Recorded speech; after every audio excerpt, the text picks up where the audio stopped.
Welcome back to Never Don't Ask with me, John Martin. Celebrating Railway 200, we are counting up or down 200 landmarks in railway history in the UK. We reached 140 last night with the release of Eye for the Engine, celebrating steam power in the UK. So where are we going to head today?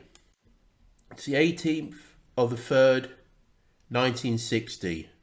It's a naming ceremony of British Rail Standard Class 9F Evening Star, the last steam locomotive built by British Rail. The locomotive would be withdrawn and preserved in just 5 years. 17th of the 5th, 1960, Stepney, the A1X Terrier locomotive built in 1875 arrived at the Bluebell Railway. This is the first standard gauge locomotive to arrive at the railway.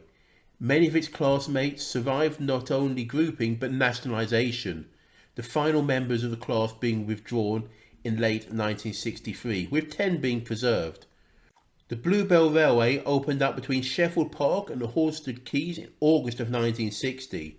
The Bluebell was the first heritage railway line and a foundation of the preservation sector.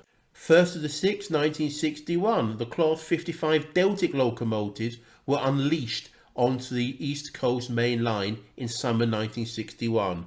With over 3,000 horsepower, these locomotives easily matched the steam locomotives they replaced. However, the 22-strong class were only used for 20 years, as the Intercity 125 replaced them, and the class were too non-standard to find use elsewhere. The 19th of the 4th, 1962, the North British Locomotive Company declares bankruptcy. With a record of producing quality steam locomotives, it sold classes of diesel and electric locomotive at a loss, banking on new orders. However, they couldn't get to grips with the new technology, and their locomotives proved unreliable and often flammable. Not only did new orders not come, but the warranty claims drained the company's funds. 1st of the 8th, 1962, the Transport Act 1962, which dissolved the British Transport Commission and replaced it with the British Railways Board. It also stopped the common carrier status of the railways, which has seen road haulage pick and choose the most profitable cargoes and the railways forced to transport the least. 23rd of the 3rd, 1963, Dr Richard Beeching produced the reshaping of Britain's railways, which went into popular culture as the Beeching Cuts. While Beeching has become synonymous with cuts, British Railways closed more lines before and after Beeching than during the Beeching era. That said, the effects were massive, with large areas of the country losing their local lines. 8th of the 8th, 1963, the Great Train Robbery. £2.61 million was stolen from a London-bound mail train. 11 of the gang were sent to prison for up to 30 years. The British Rail double arrow symbol is introduced in 1965. 11th of the 12th, 1965, and the first electric services from London Euston on the West Coast Main Line. The full electric service to Manchester and Liverpool was started on the 18th of April 1966. This was the first long-distance electric route in the country. 15th of the 6th, 1966, Asquith Xavier gets his job as a guard at Euston Station. Despite working at Marylebone as a guard for 10 years, Asquith was denied a job at Euston because the National Union of Railwaymen, a forerunner of the RMT, had agreed with Euston management that non-whites could not have customer-facing jobs.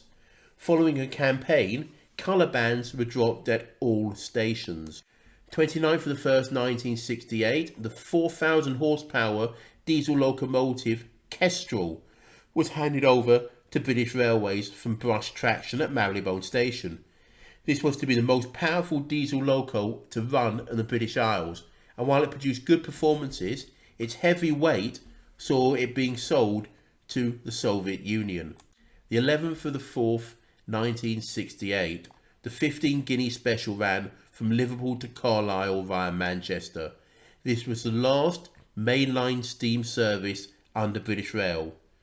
Steam would remain on BR's narrow gauge line in Wales, as well as use in industrial uses around the country. 23rd of the 5th, 1970, the Britannia Bridge fire in Wales. Boys playing on the structure dropped lit torches onto the tar-coated wooden sides of the iron tubes. Soon the whole bridge was ablaze, and while the fire burnt itself out, the structural integrity of the Robert Stephenson designed bridge that linked mainland Wales with Anglesey was fundamentally compromised. The Royal Engineers were brought in and used a bunch of Bailey bridges, that glorious, precision-made, British-built bridge, which is the envy of the civilised world, to shore up the structure until it could be rebuilt. The 11th of the 12th, 1970. British Rail applies for a patent on a flying saucer. This is most likely because of a contract of employment where if an employee wants to patent anything, they have to do so via British Rail, rather than British Rail actually ordering the design. Bristol Parkway Station opens on the 1st of the 5th, 1972. Well, not actually in Bristol. The station took its parkway name from the nearby motorway. One of the first stations designed was an out-of-town park and ride station with extensive car parking facilities. Similar stations that followed it took the name Parkway. 1973 saw the British Rail renumbering, having introduced TOPS, the Total Operations Processing System, for managing rolling stock at the start of the 1970s. All locomotives, multiple units and rolling stock were renumbered to fit in with the new system. 5th of the 6th, 1974 saw the electrification of the West Coast Main Line all the way to Glasgow.